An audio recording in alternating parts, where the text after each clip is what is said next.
Well, it could soon be easier to access guns than certain books, and where else? In Florida, of course.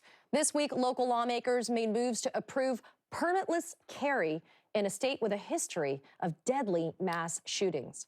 Ron DeSantis expressing his support for the idea, which would do away with the need for individuals to get a permit to own a gun.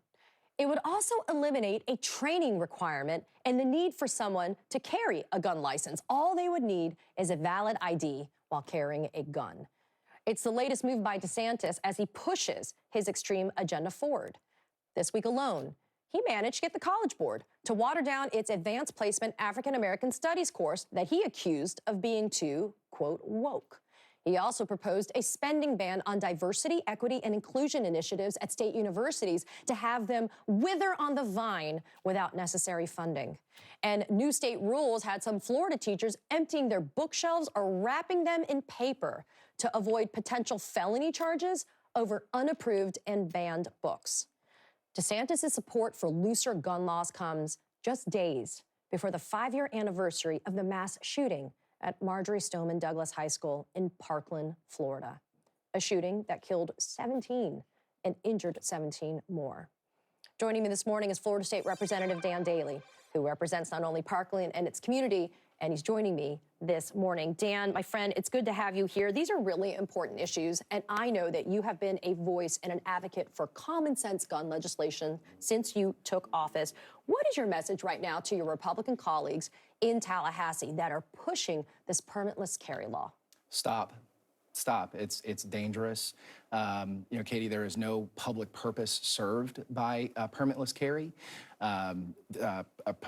Proponents of the idea have called it constitutional carry. That's not accurate. There's nothing in the Constitution that inures you the right to carry a firearm on your person.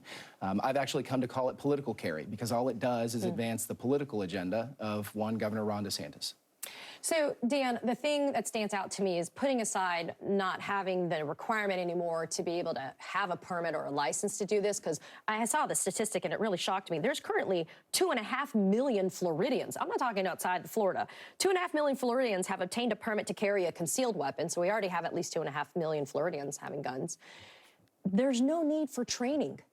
There's no training to be able to utilize a firearm. So what have you heard from law enforcement? I mean, you are on record that states that have passed permitless carry have seen a 12.9% increase in officer-related shootings. That's right. I think by and large, that's why you see the boots on the ground officers opposing this kind of measure, and they've opposed it in every single state that's passed it. So if we're the free state of Florida and we support our men and women in blue, as we should in many cases, this is one where we should listen to them, right? The elected partisan sheriffs who stood at the press conference last week and touted this as good policy don't represent those officers that are out there on the line every day working for us, and it's dangerous. And I'll tell you, I have in the past had a concealed carry permit. Sure. It's not a terribly high burden to meet already. It's a background check.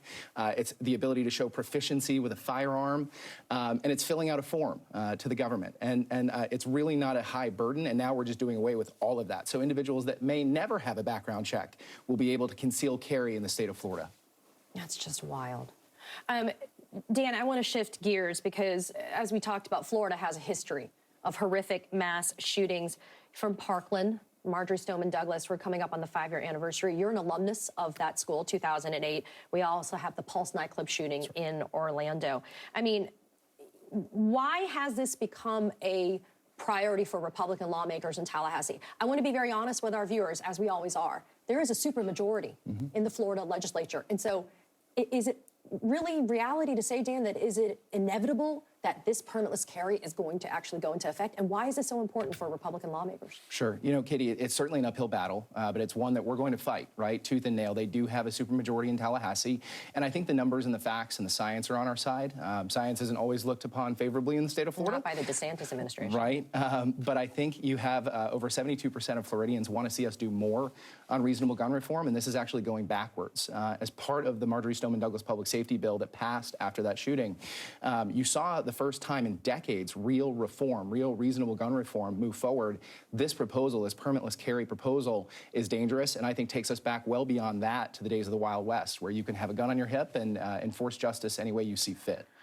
Let's talk about the dangers if DeSantis actually passes his, quote, higher education agenda. We talked about taking away money to universities for DEI, diversity, initiatives. We talked about the fact that a teacher could look at a felony if they have a banned book or an unapproved book. I mean, where is education going to go in the state of Florida? I have an 8-year-old. She's in 2nd grade in public school. I'm worried that she's not going to get the kind of education she needs because of this particular DeSantis agenda. Sure. Look, under this governor in the state of Florida, it's really a sad state of affairs, not just in the realm of education.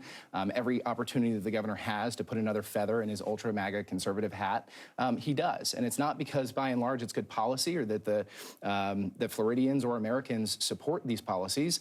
It's because it helps him get to Washington, D.C. This is a governor that has one foot in Washington, D.C. already and is candidly measuring the drapes in the White House.